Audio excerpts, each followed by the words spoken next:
Hello, hello everybody! Happy October! Alright, we will go ahead and get started here in a second. I did forget to grab my iPad for comments, but if you can just read the comments off to me, that'll be fine. I can, but do you want it? Either way. Doesn't matter. Where is it? It's in my computer bag. I think it should be charged. Alright, so we'll wait a minute anyway for everybody to jump on. Let's see if it has enough juice in it. Welcome, welcome! Let me know how everything is looking, guys. Oh yeah, it should hopefully be okay. Get this set up here.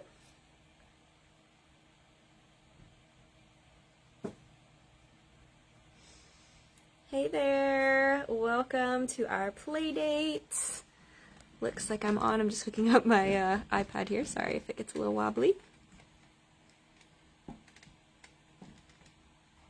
Okay, I don't want to knock you guys over, so I'm going to move it.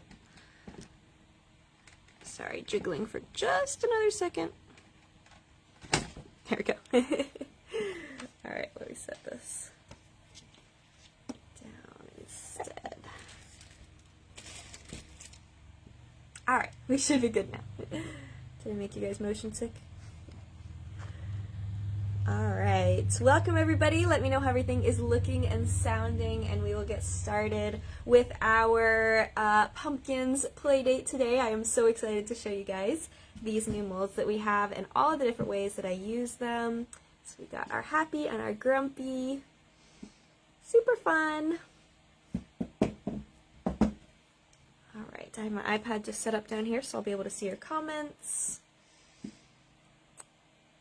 Alright, hello from California, hello! Welcome for tuning in, or welcome, thank you for tuning in. Trying to read and talk at the same time. Alright. Hey Sandra! Awesome, looks great, fantastic.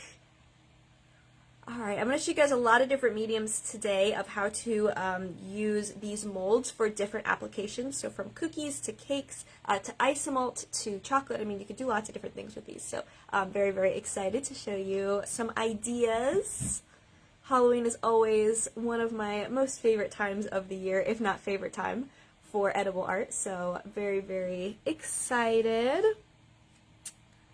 Alright, perfect. Hi Leah, welcome.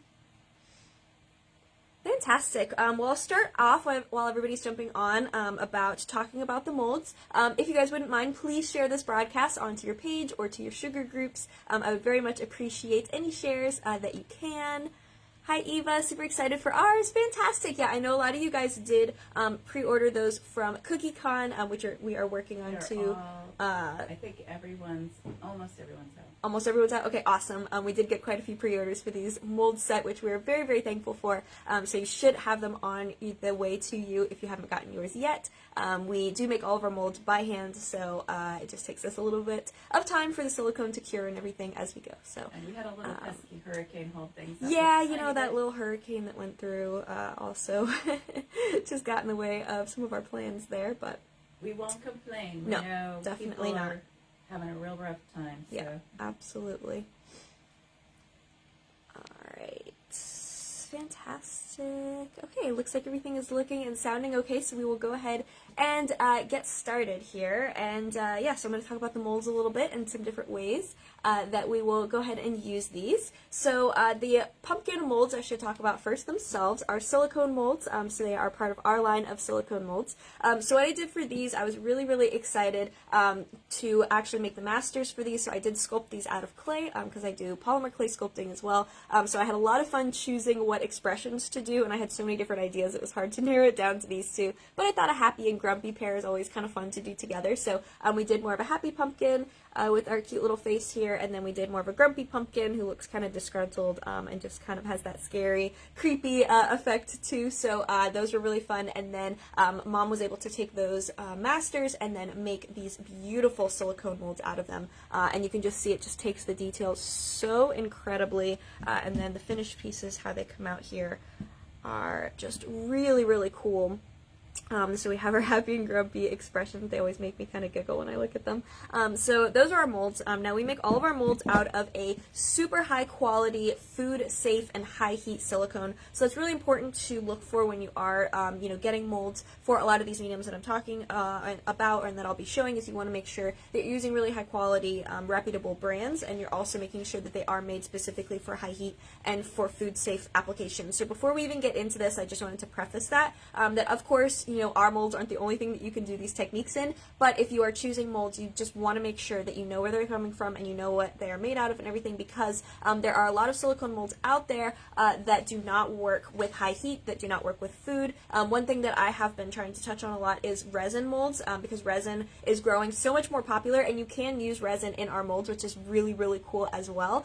But you want to make sure that you are not using specifically resin molds for isomalt, chocolate, cookies, things like that, because one, they are not food safe, so they are not made to touch food and to work with food, but also they are not high heat, and they are not strong enough to withhold, because a lot of the times they're very flimsy and very thin, which is why they're very inexpensive and easy to get. And I know there's so many beautiful ones out there.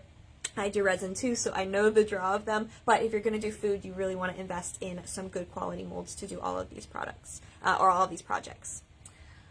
Alright, so we will go ahead and get started now with using these molds. So we have our molds. These are available on our website in the individuals, and then we also have a bundle that is discounted 20% if you wanted to get both of them. So they are available if you are looking to make your own pumpkins. I have been doing these for markets, so I've been doing a lot of the local markets, like farmers markets and events and things like that as cookies, and these have been going crazy, and I have so much fun making these because they just have like a different look to them. I'm going to show you how I achieve this look. So this one is cookie. This is a pumpkin spice, low spread or no spread kind of cookie dough that I would just use for my punch out cookies, just regular roll and cut cookies. So you do want to use something if you're going to do dough that's not going to spread or puff too much. And then this is the surface of the cookie itself, so I'm going to show you how I do this painting effect on them to do these really fast, because when I do these for markets, I make a whole tray of them very, very quickly. And I do that because the mold takes a lot of the guesswork out of the shape and the detail for you, and all you have to do is paint them. And when I airbrush these, it makes it go so much faster. Now, if you don't have an airbrush or you're not as comfortable with airbrushing, you can hand paint these.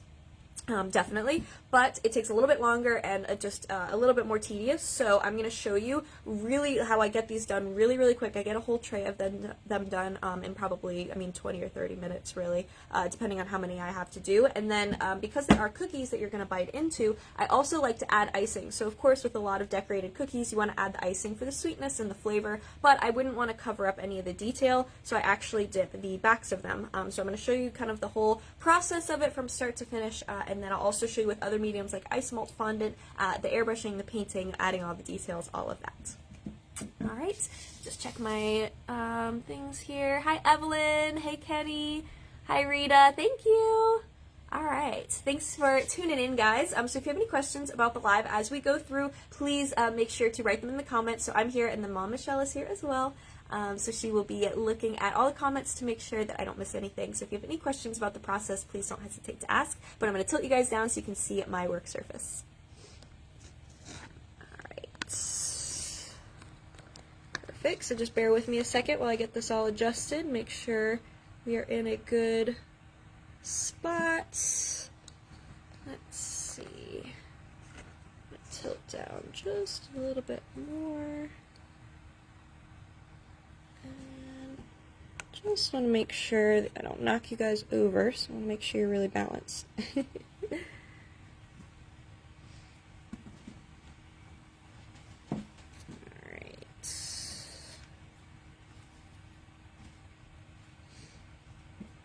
Perfect.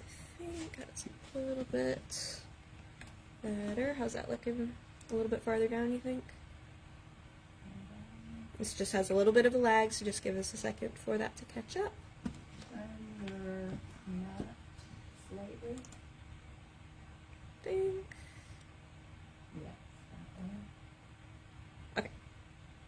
Alright, perfect. So you can see I have a whole collection of some little critters out here that we are going to be making, and then I'm going to be showing you guys. So we will kind of go through all of our different mediums, and then we're going to do some painting for the details, because you can apply the painting to any of these. So I want to show you kind of the base of them first, of what you would use and what you would use them for as well, and then we'll go through.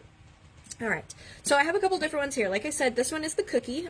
So I have the dough is actually, the baked dough is actually the surface and the texture of it. This one I did in fondant, and that one, so you can see the back of it, I had painted the front. I didn't really do the back other than some smudges here as I was working, but you can see that one is made out of fondant. These two are also made out of fondant, so I have these already pre-made so I can show you some painting in a little bit, but that's what they look like if you did them just one color. And they're really cute, you know, just on their own. They have a lot of definition. I tried to make all the details really deep and exaggerated so that you could just do these in one color, maybe an orange fondant or you know, a yellow, and then just add very minimal painting instead of doing it how I do it, and you could still get away with having just those pieces alone with very little work to kind of bring them out. So I'm going to show you that, and then I also have an ice melt one that I'm going to show you guys how to do as well. So we will start out with the ice melt just so we don't get any grease overlapping or anything like that. So what I'm going to do is I'm going to fill it with my Simi ice malt. So Simi ice malt is of course our pre-cooked brand of ice malt, so it's all ready to use. It's already been tempered. When you get it in the tiles like this, you don't have to worry about temperatures or recipes or anything. You just pop it in the microwave. I have some preheating, so I'm going to grab it. Alright, pop it in for another 30 seconds. So you want to put it in for about 30 seconds and then 15-second intervals until it's a liquid, and that will just make sure that it's nice and warm. You do generally want to wear gloves when you're working with ice malt because it is about 300 degrees Fahrenheit, so make sure you protect your hands. Don't follow my bad example. But ice malt is basically just a sugar-free hard candy, so you are going to be able to make really cool lollipops, really cool glass-like decorations on cakes. It's great for gingerbread house windows, really anything that you want that glassy effect while still having it edible. And ice malt is all completely sugar-free as well, so it just makes it really, really nice to be able to have some options for making some different decorations. Right. Just a few more seconds. So for ice malt with these, I would use the ice malt in a kind of place of, say, a cookie or a fondant or something like that, and I would do that for decorations on cakes, so you could have really cool sort of glowing jack-o'-lanterns on your cakes. You could put lights behind it. They're a little bit big for lollipops, but you definitely could put a lollipop stick on the back of it, and you could insert that down into the cake to help it stand up if you wanted to, or to have them kind of have some height sticking out of the top of the cake would be really cute. And they also make great keepsakes when they're in ice malt because they will last a decent amount of time. Alright, so I am going to use some orange ice malt. Now this is our creamsicle color, so it's an opaque, because I thought that you'd be able to see it the best. I tried to use contrasting colors today so that we can see really, really well on camera. So this is actually an opaque ice malt, but I have one that I had pre-poured that I'll show you in a few minutes that I did it in transparent, because that comes out really pretty as well. But for pouring, I just melted it in the microwave until it's boiling, so you can see it's a nice, big, rolling boil. You want to make sure you get those big bubbles in there to bring out any air pockets that may have melted down when you melt it in the microwave. And then we just let those bubbles settle for a few minutes before we pour it into the mold. So you want those to calm down enough, which means all of the hot air has risen and popped, and it will boil any air pockets out. So you can already see it's calming down a little bit. We're just going to put it off to the side, and then I will pour that into the mold. Alright. So when I pour it into the mold with ice malt, you don't need to grease it or powder it or anything. All we're going to do is pour it into the silicone. It makes it really, really easy. Now this does have some really deep detail in here, so it does take the details really well, but if you want to just help it along to make sure that you get in all the cracks and crevices, you can use either a silicone tool, a toothpick, a skewer, whatever you have and whatever you're most comfortable with. You can use that to spread it into all of the detail of the mold. So if you need a little bit of help to make sure that it has gone into all the details, you can do that. Now I can see my ice malt has stopped boiling now. I would normally give it another minute or two, but I'm just going to go ahead and start pouring it into the mold just for demo time's sake. And I'm just going to do a little bit at a time to make sure that I do fill those cracks and crevices. So I'll start with kind of the deepest areas of the eyes, and then before I continue to fill it, I'm just going to spread it and just kind of trace the edges, kind of like you would do with chocolate and a paintbrush if you have a really detailed mold. I'm just kind of pressing it and making sure there's no air pockets trapped in any areas.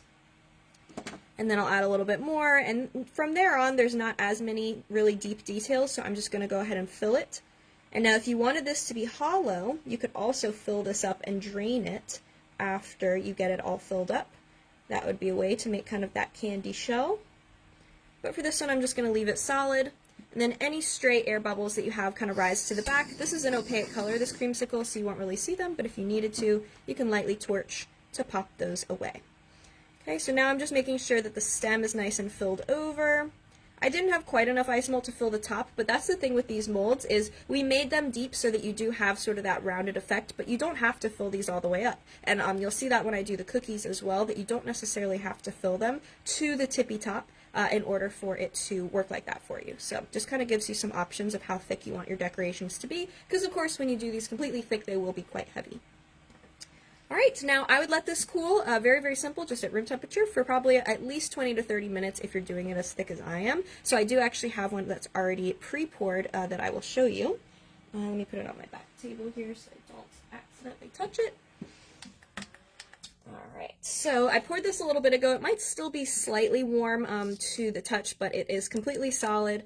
And so I'm just going to flex the mold. And this one I did do in a clear orange. So this is our pre-colored clear orange ice malt. We also have orange glitter that I think would be really pretty.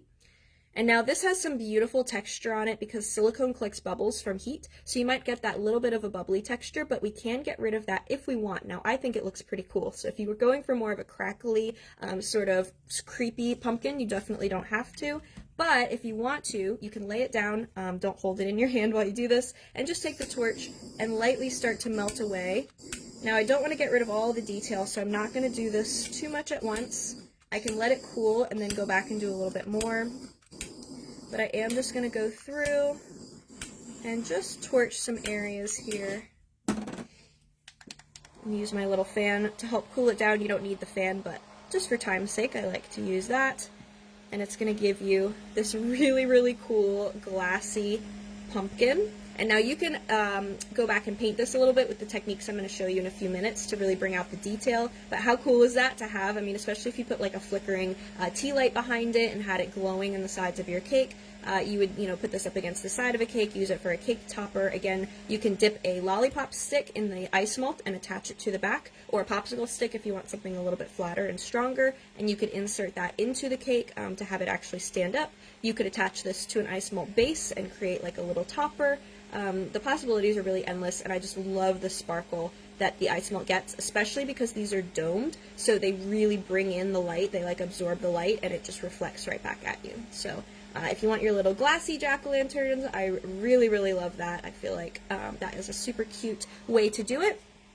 Now with all ice melt, remember you do want to spray that with an edible glaze. So I would paint it, you could dust a little bit of pearl dust on it even to give it a little bit more reflection if you wanted, anything you want to do right away, and then seal it right away with the edible glaze spray. Now if you can't spray it right away, if you're working on this over, a few hours or overnight, you want to just put this immediately into an airtight container like a Ziploc or a Tupperware container to make sure that it's not going to get sticky, because ice melt does absorb moisture, so just make sure that you keep it airtight either with a sealed bag or container or with the edible glaze spray right away before it gets sticky, and the glaze will prevent the stickiness. All right, so we have our beautiful candy glass pumpkins. Love, love, love those. All right, now let's talk about some other mediums that we can use with our molds. So next up is going to be cookie dough. So like I said, I've been doing these for markets and they've been super popular because they're really just different. It's really nice to have like the traditional, flooded royal icing cookies or however you decorate your cookies. That can be really pretty, very classic, like I said, but this is just a little bit of a different look. I really like texture with my cookies, and the three-dimensional effects I feel like are just very unique. So what I do is I take my cookie dough. Now this is my sculpted gingerbread and construction gingerbread cookie dough, but honestly when I do these, a lot of the time I will just do them with my no spread pumpkin spice cookie dough. So the same thing I would roll out and punch out for all of my decorated cookies. You'd want to do the same thing. Now I do want to make sure I get in all those cracks and crevices, so I am going to go through first with just a little bit of the dough and just make sure that I push it into all of those areas, and I'm kind of trying to like squeegee the air out of the crevices. And so I just make sure that it's all going to be filled in before filling up the rest. And now you can leave these thinner, or you can fill this up to the top. This pumpkin is a little bit flatter than the grumpy, so the happy is slightly more flat and the grumpy is more domed. So with the grumpy I would definitely not fill it all the way up, just to make sure your cookie bakes all the way through. But you just want basically a coat, an even coat of the dough in your mold. And now you have two options when you go to bake this. Now this recipe is available for free on my website on the FAQ and guides page if you would like this specific recipe. This is more so for sculpting and for construction than it is for eating, so if you want to just use whatever recipe you normally use, that's great. But when you go to bake it, you're just going to follow your regular recipe. So heat the oven to the same temperature. I do check this every 5 minutes or so until it loses its shine and it kind of gets a little bit brown around the edges, just to make sure that it's all baking evenly, and because it's a thick cookie. But you do have two options as far as baking. Now if you want to retain the maximum amount of detail, you can put this right in the oven and bake it. I do usually freeze it first, so I'll put it in maybe 10 minutes into the freezer, and then you can take the dough inside the mold and the whole mold and put it in the oven. Because they're high heat for ice mold, that means you can also bake in them. So you'll get the maximum amount of detail from the mold, you'll get all the little rivets and divots and lines in the face really beautifully. And then just let it cool in the mold before it pops right out. If it's a really detailed mold, you might want to dust a little bit of flour into the mold first. It just depends on the day and what kind of dough that you're using. All right. So you can do it like that, or you can freeze it. Like I said, I do this either way, but I freeze it for 10 minutes, and then you can actually pop the dough out and put it on a cookie sheet. So I'm going to pass this off to Mom, if you don't mind. Thank you. She is going to put that into the freezer for about 10 minutes, and then, so if I'm doing a whole tray of them and I don't want to bake them one by one in the oven in the mold, I will pop them out, I'll put it onto a cookie sheet and put the whole cookie sheet back in the freezer. So I keep them in the freezer and just keep adding to it until I have a whole sheet of them. It doesn't take very long if you're kind of multitasking and doing other stuff as well, and then you can bake the whole sheet of cookies at once. That's actually how I did this one, so you can see it still does retain quite a bit of the detail, and like I said, we also do kind of plan these molds that I'm using for the cookies to have a lot of detail for that reason, but it does still keep a lot of detail, especially if you're using a low spread or no spread cookie dough, and you can definitely do a whole sheet of them at once instead, so it takes a little bit less time. All right. And of course, having multiple molds can help too. So if you're really trying to mass produce these, you can, use multiple molds for that. But for my experience, I've just been able to do one, and I just switch it out every 5 to 10 minutes until I have a whole tray to bake. All right. These are, a little bit more specialty cookies. They're definitely not your average, basic cookies. So I don't mind them taking a little bit longer because I know I can charge a little bit more for them because they are so unique. All right, perfect. Let me just check the comments, make sure I don't have any questions. Perfect. Hey, Marissa. Okay, cool. So we have our dough freezing in the freezer. We have our ice malt piece is done, and the one that I poured will probably take a little bit longer, so we'll see if that's ready to come out by the end. Now, I also have these fondant pieces, so you can do these in fondant. You can do them in gum paste, modeling chocolate, anything, any kind of dough that you want to press in the same way that I just pressed the cookie dough in. You could do that as well. Now, I'm going to show you airbrushing on these because they're white and it's a little easier to see than the dough, but I actually have one that is baked. I believe Mom grabbed it for me. So this one is the grumpy face, and this is how it looks before I paint it. So it gives you a really nice plain kind of slate, and because I'm doing brown on these, I don't mind that this pumpkin spice has a little bit of like a yellowy, orangey, golden tint to it because it'll just add a nice base to it, but I will show you kind of my tricks to making sure the colors are really vivid. But this is already baked. You can see on the back of it, the cookie is baked. It retains a lot of the detail in it, and so you could definitely get away with just tinting your dough orange or yellow even, and then just adding little highlights of orange or little kind of like a little spray here and there of airbrush color if you wanted to. But they come out really cute. Just left just like this would be adorable, just having a whole bunch of them on a platter. But if you want to take it to the next level, because you guys know I like to be a little extra, I'm going to show you how I airbrush them and paint them. Alright. Perfect. So let's slide these guys off to the side a little bit so we have lots of room. Now we'll go into our airbrushing. Okay, so for airbrushing, like I said, I like to do airbrushing personally because it's so much faster than hand painting, and you can get some really pretty effects with the airbrush, some nice ombre sort of finishes. So I'm using my Dinky Doodle airbrush.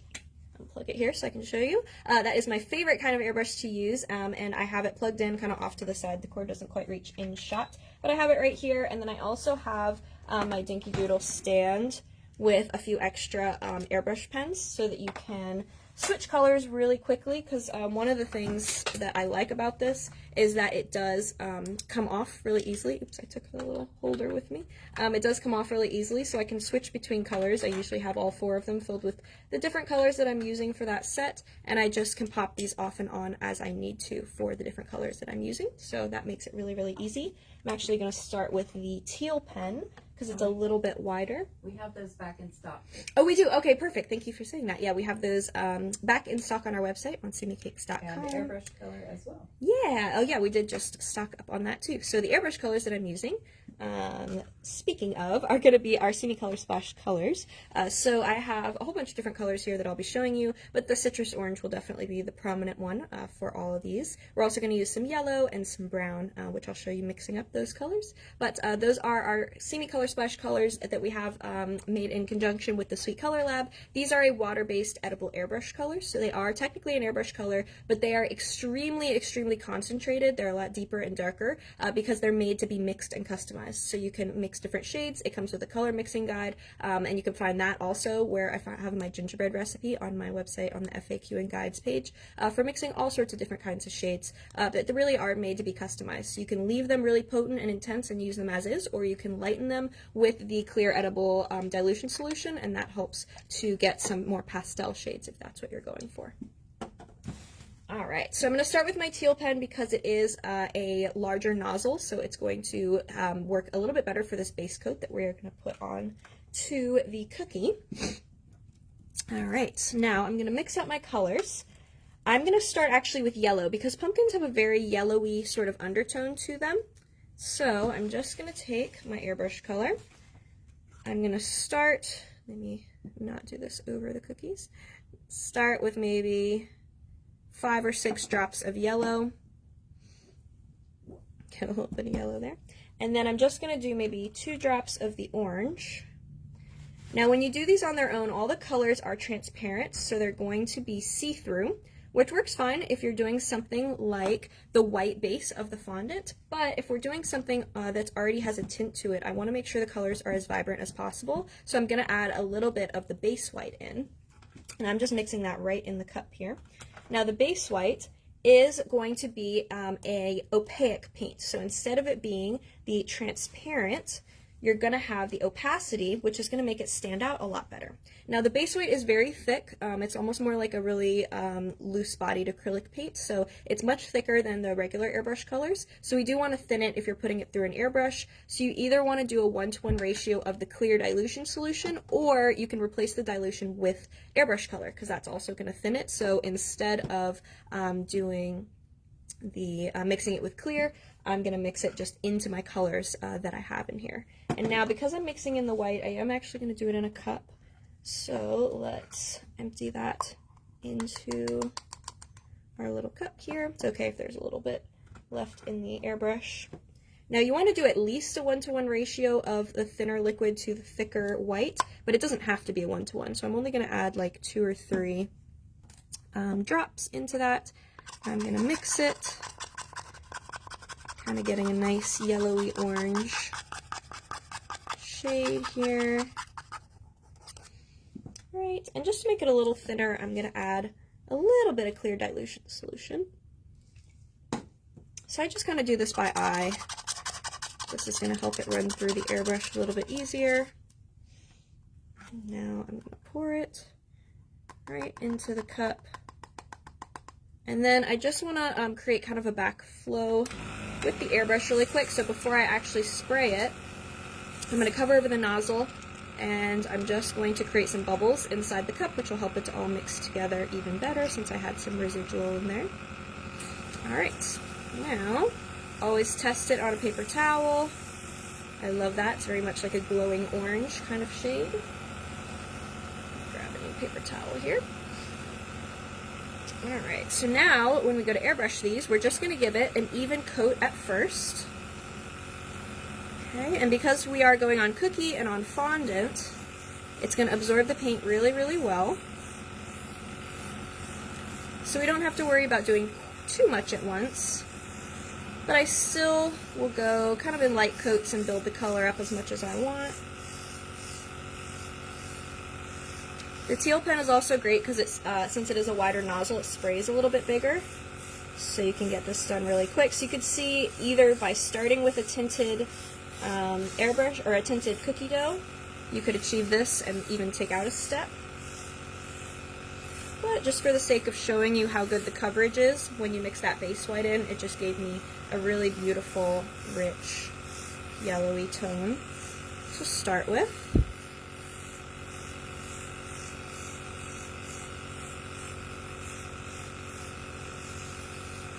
Okay.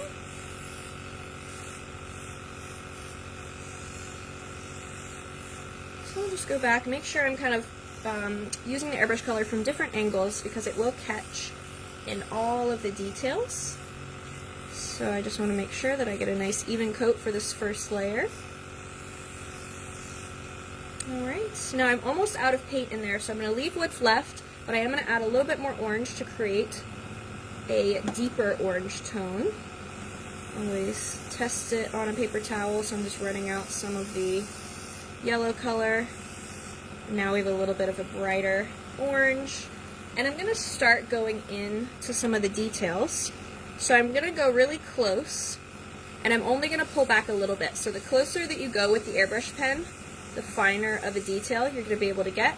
The farther away you go, the softer it's going to be. So I use that kind of distance to adjust how fine of a point that I want. If I don't really want any seams or lines in the piece, then I'll go from farther away, but if I want to get a lot of really intricate detail, then I'll go a little bit closer. And of course, just depending on how far away or close that you get, you can adjust that to what you feel most comfortable with. And I'm going to start to add just some kind of brighter tones of orange, mostly going in like vertical streaks, and I'm not trying to really cover up the yellow tone because I still want some of that glow in there.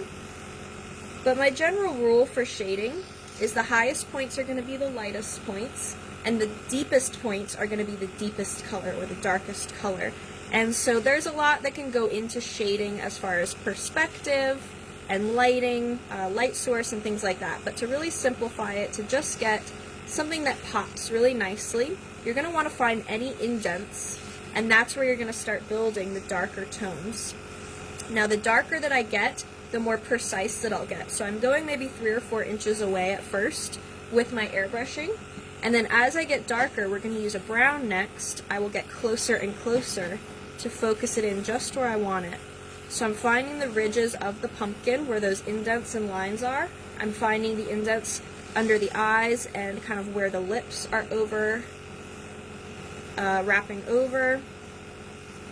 Okay, I am just shading any of those areas very softly, and you can already see that that's bringing out some of those details a little bit more.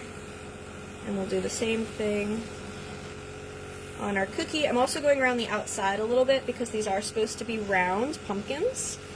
So on a round piece, the center or the point where the light source is hitting the highest point is going to be the lightest. So I'm using the same kind of shading rules.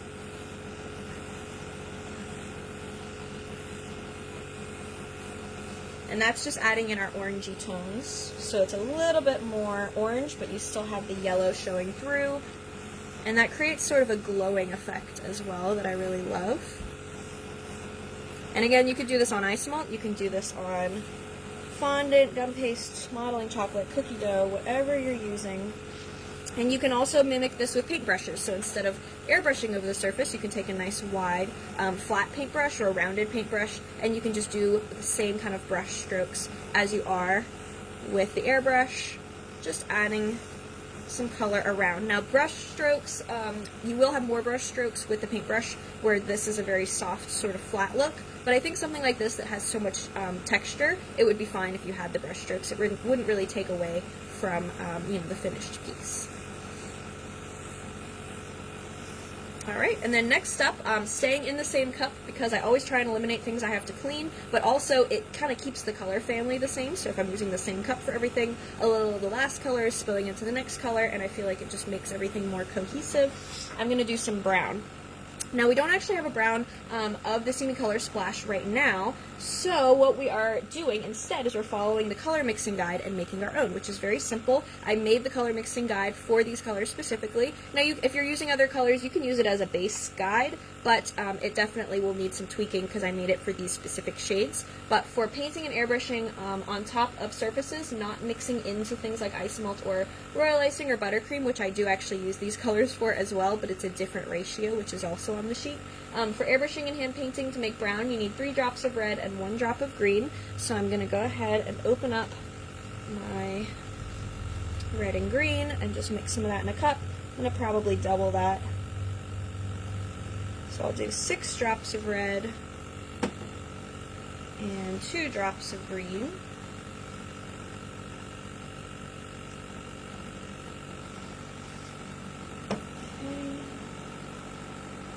Mix that up. You can use anything you like to mix it. Pour that into my airbrush cup. And if you want to use the smaller nozzled airbrushes that Dinky Doodle has, you can swap out the airbrush gun.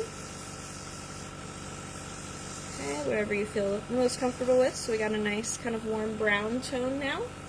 And now this is when I'm going to go nice and close. I do have, this whole time I've had the airbrush on a low setting, the compressor, but now I'm just going to pull back just a tiny, tiny bit on the nozzle, and I'm just going to go into the deepest indents of this piece. And I'm going to try and kind of go just really precise, and you can build up the color, so if it doesn't look dark enough, you can add another coat after, but I at least start with some of those darker areas. So anywhere the deepest points are, or you want to add the most contrast. Remembering that the angle of your airbrush will affect where the air is catching, so try kind of playing around with which direction that you're airbrushing from. And I'm trying to avoid any of the high points to leave those as bright as possible, because the more contrast that we can have, the brighter the brights are going to look and the darker the darks are going to look. So we just want to make sure that we are avoiding any of those areas we want to keep lighter. I am just going to go over pretty much the whole stem, a little bit around the very bottom edge on the outside.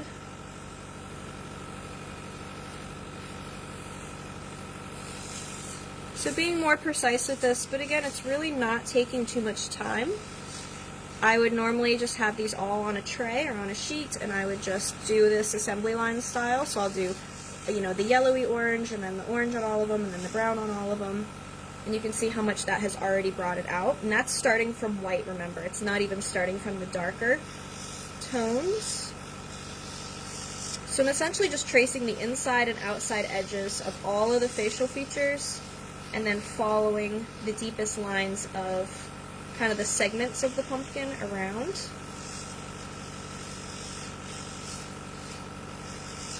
Try not to let my hand get too in the way here. Hopefully it's not blocking your view. And the beauty of the airbrush, because it's not very precise as far as brush strokes, is I don't really have to be too precise. I'm okay with these looking a little bit imperfect, because pumpkins aren't going to be perfect in real life, right? So as long as I'm hitting kind of the areas that I need to, I'm not too concerned about making every single spot the same on every cookie or every fondant piece.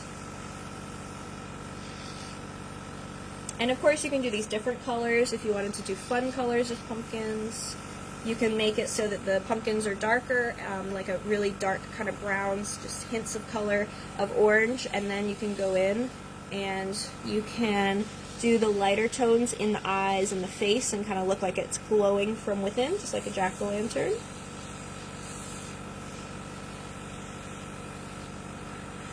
The cookie, I feel like, really pops the best with this, although this fondant piece did come out really contrasting, but the cookie just absorbs paint so quickly and easily, and it already kind of has a dark color of the dough to start with, so I feel like it just shows the color nicely. Plus it's going to be very matte, because they're not shiny, like the fondant has a little bit of shininess to it.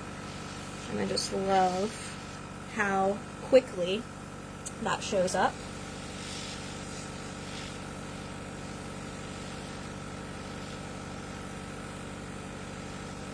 Okay, do a little bit around the edges.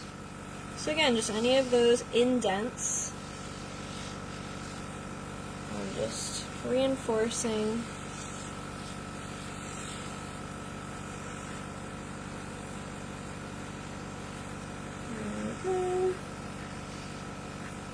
Just like that. So again, the cookie comes out looking a little bit darker, which I really like, but if I wanted to go back and intensify this, I could even go around it with black if I really wanted to carve everything out.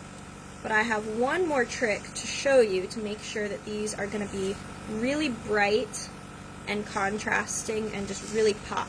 I like things to pop to the eye, but I'm also always very aware of how my pieces are going to photograph, and that's not just because I want my photographs for, you know, classes and things to look nice when I post them, but it's also, you know, if you're making these for a party and you want the, you know, everybody to take pictures of them and to post them and say how cool these cookies are that they had from this bakery, or, you know, your business, or even just your friends and family, you want them to look as best as you can, right? Because that's just free advertising.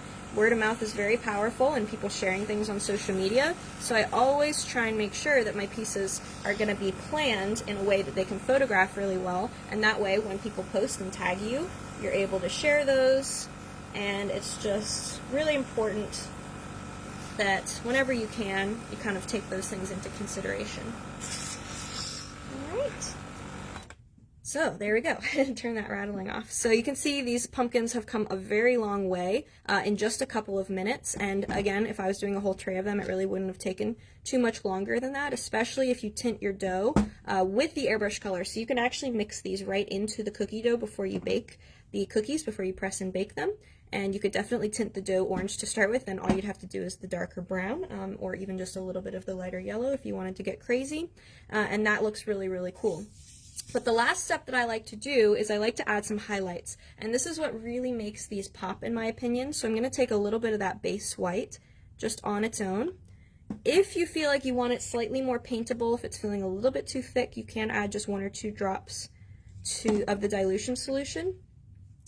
And I'm just going to paint this on the highlights. So the very highest points, I'm going to take a nice flat brush with just a little bit of paint on it, and I would normally let these dry for a little bit so that the orange isn't wet, because it will tint this white. The longer that you let it dry, the brighter the white might be. So if you don't like how it starts out as, you may want to do another coat after a little while. But I'm just going to take some of this, and I'm just going to keep my brush horizontal. I'm not trying to poke and stab at the piece. I'm just taking the brush. And now if it does mix in with the yellow and orange a little bit over time, I actually don't dislike that because it makes the color palette look really nice. But I'm dragging it against the grain on some of the detail, like the stem. I can drag it with the grain on some areas that I want to kind of have that brush stroke look to add even more texture. And I'm just going in the centers of some of the wider areas, like the segments of the pumpkin, and I'm going over the very highest textured points here, and that's going to make the contrast really bumped up, and it's going to make the brights brighter and the darker tones darker. And you see how it's kind of sinking in a little bit, the color, because the orange is mixing in, which again, I don't really mind that because I think that it kind of makes it more cohesive. And then so I'll do that on the cookie as well, and that's something that I'll just take a nice kind of big flat brush or fan brush, and I just do that at the end to all the cookies to help them really pop. Okay, and it's very fast. I'm not really being too particular about the exact placements.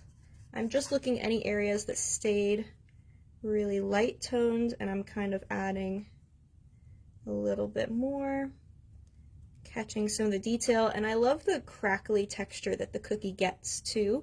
By not covering that up with icing, I feel like for a project like this especially, it just adds even more texture that you really didn't have to work for.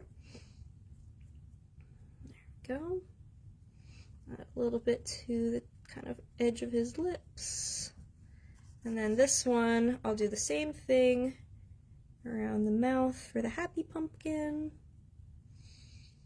A little bit here and there. And then I like to kind of give it that glowing look, so I'm going to add just a little bit, and it'll look very messy at first, but once you kind of see the whole picture of it, I feel like it really ties it together. So I just add kind of a swipe or two into the eyes and inside the mouth, and then just going against the grain of all of these beautiful kind of textured segments of the pumpkin, and just watching that color sort of sink down in. Okay, and you can get really crazy with this and try and make it, you know, as exact and perfect as possible, which is fine if you're doing a competition cookie or maybe something for friends and family. You have more time to spend on it, or if you're doing orders and, you know, getting ready for markets and things, you can do these a whole lot faster with a really big brush or a fan brush even. And you see how that just brings out some of the detail, really makes those pumpkins pop.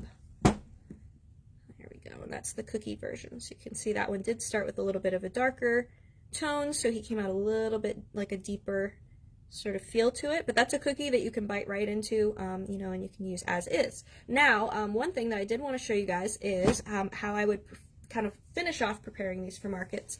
So if you don't mind grabbing me the icing, there should be a yellow bowl, and the there's a pumpkin in the freezer, I believe, too, with the cookie dough. So what I do with these, now of course fondant can go on right on a cake. You could attach a lollipop stick or a popsicle stick to the back of it, and you can insert that down into a cake if you wanted it more of the topper. Those look very, very cute.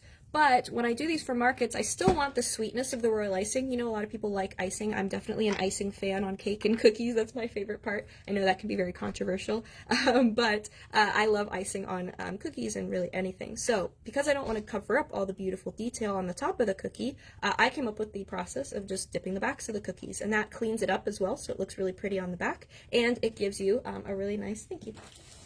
This was the one on the top shelf? Yes, that's perfect. Okay. Thank you. And it gives you just a nice flat underneath, and it gives you a nice crunch when you bite in the cookie as well. So let me grab some paper towels so I can just keep working on this work table. I was just using this for some cookies, some royal icing, so I already have some orange swirled in here, but I will show you what I do for this. I'm just going to mix this in. It'll just make kind of a warmer toned yellow. This is a royal icing. I do a 6-second royal icing. I actually love the More Than Cake royal icing. It is beautiful and really nice. So I'm just going to mix that up so I have a nice surface to start with. Okay. And now I'm going to do some marbleizing before I dip them. I like to dip my cookies. If you'd rather flood this, you absolutely can. I just am not as experienced of a floodder, if that's the verb for that. And this goes a lot faster, again, when I'm doing, you know, markets and things like that. So what I'm going to do is I'm just going to take a little bit of the orange Simi Color Splash, and I'm going to just do maybe 2 drops in the surface. You can do this with other paints, edible paints, but the thing is, I like that these dry really well. So if you use gels and things, they don't tend to dry as well. The airbrush color, the Simi colors have so much pigment in them, they dry amazing. So even if you don't fully marbleize this in, it's gonna still dry, which I like, because you never want like a wet streak of paint in your icing left over once you dip it. So I just give that a very slight marble with a scribe or silicone tool in this case. Let's see, which is the pumpkin that I just did. Which are also back in stock. Yes, they are. We got everything back in stock, guys. After CookieCon, we got our silicone tools. All right, so I'm just going to take the back of the pumpkin, and you can do this really early after you paint, because as you can see, the paint is not really coming off because it does dry that quickly on the cookie. And I'm just going to dip the back. Okay. Sure I get a nice coat. This icing's a little bit cold, so we'll see if it kind of covered. If it doesn't fully cover like this one, I just help it along a little bit. Normally it will if it's, because this one's right out of the fridge. I forgot to get it out to let it warm up to room temperature. But I will just dip the back of the cookie. That will flatten out since it's just a 6-second icing, so it'll flatten out in a second. It'll self-level, and then you have a really cute background on your cookie, and you can do that any colors you want. You could do purples, you can do, you know, greens, whatever you like, and then that just gives you a really nice sort of look to the back of it and still get that sweetness from the icing. All right.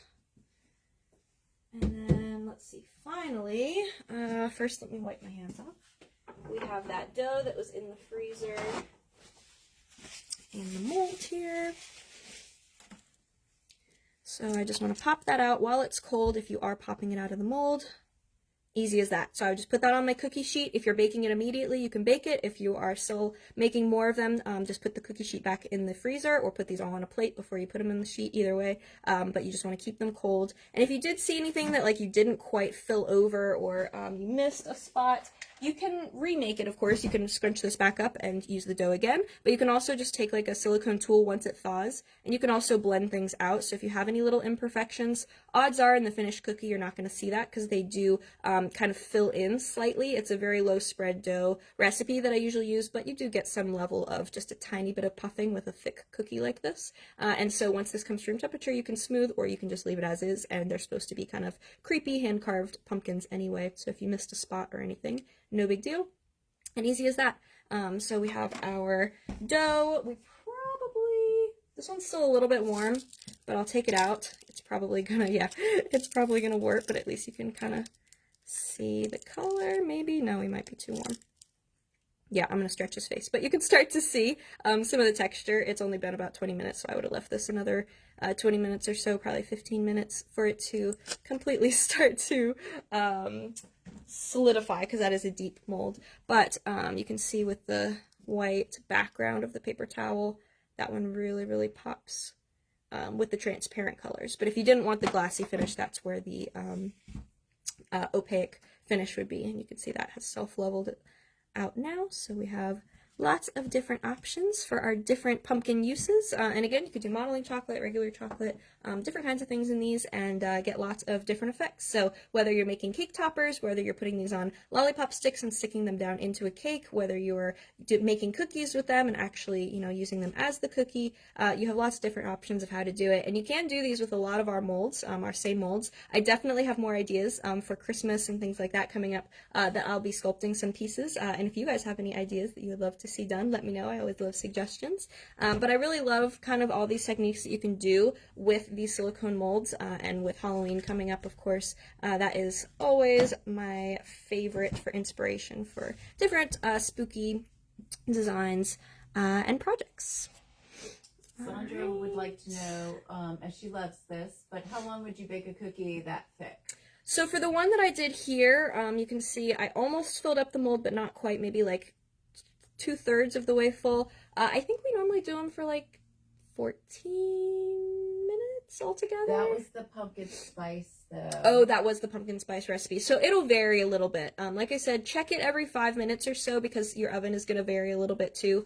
You know, how long it takes, and if you're doing more than one tray, it'll also take longer if you're doing 2 trays at once. But I check it like every 5 minutes, and once it gets looking close, I check it every like 2 or 3 minutes, just until the edges get golden brown. I believe the thicker ones, the grumpy, those we had turned down the temperature to like 275, and we just kept checking it, so I don't honestly remember the exact amount. Yeah, but it will vary anyway with your ovens, and if you're doing more than one tray. Even the types of cookie trays will vary too. If they're thicker or if they're flimsier, like the metal cookie sheets, it does vary a lot. And because there's different depths of these kind of molds, just check it and then write it down for future reference for your specific one. But yeah, I would say no longer than like 15 minutes or so, but again, it really does depend on how long.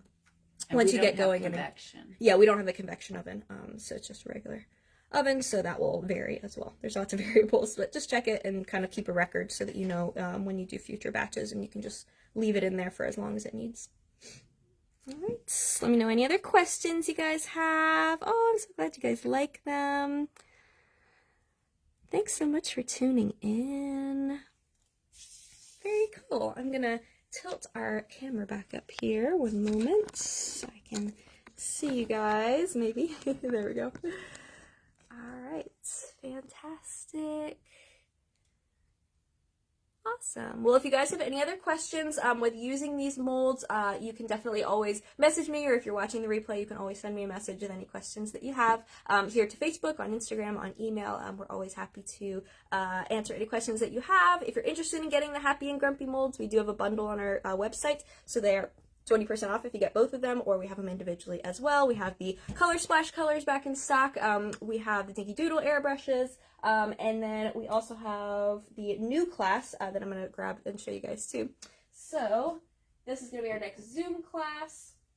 That's coming up for October. I'm trying to jam all of the Halloween projects in that we can, but we have our Melting Moonlight class, so this is all ice melt. We're going to be doing a mixture of casting and pouring into molds. We're going to do some hand sculpting for all of the drips. I have this really cool new technique for the base too.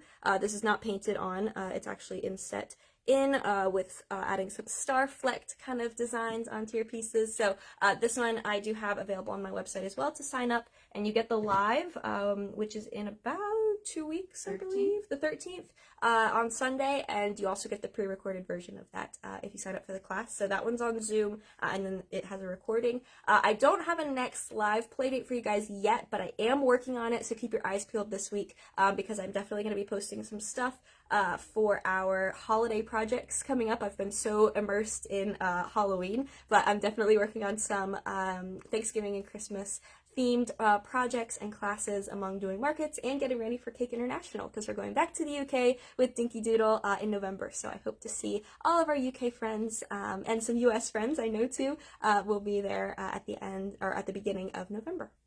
And we have 2 seats left for the senior retreat. Yes, we do. So if you're interested in joining us in Cocoa Beach, Florida, in January, we have 2 spots left for our Simi Sugar Splash retreat with Don from Dinky Doodle, Donald Joyner from Orlando, Florida, and myself teaching classes, plus a whole bunch of fun demos. We do game nights. Debbie from Icing Images comes and hosts our game night. We do tons of fun stuff. We're having a demo and dinner day, so not just an evening, but a whole day of demos. So if you are more local and you want to just come and check out the demos on the last day and have dinner, and we're having a costume contest and all sorts of fun stuff. All that information is on my website. And we should be announcing classes here because we built a classroom. We did. That is a very exciting development in the Simi world. We actually did build out a classroom at Simi HQ here, so we're going to be announcing some local classes as well for all different levels, whether you are a very beginner and just want to have fun, and we'll also be announcing some more advanced classes as time goes on as well. So we will have some very exciting news on that, and hopefully our first dates coming up really soon to have some classes here. So very excited about that. Perfect. So we missing anything that's coming up? I think I covered everything. We got lots going on. I know it's the busy season for you guys as well, I'm sure. So we will definitely enjoy creating some sugar art together for the holidays. And I really appreciate you guys hanging out with me today. I hope you have a great rest of your weekend. Today's Saturday, right? Not Sunday yet. It is. I think I might have said Sunday earlier, but have a great rest of your Saturday and Sunday. If you have any questions, just let me know, and I will see you guys next time. And the replay will be live, or yes, the replay for this one will be live right after. Thank you for saying that. And also, I always put them on my YouTube as well, so it's a little easier to find in the future if you need to go back and watch. All right, thank you guys so much. Thanks for tuning in. Make sure to tag me in pictures if you make your own Happy and Grumpy pumpkins. I would love, love, love to see them. And have a great rest of your weekend. Bye, guys. Bye-bye.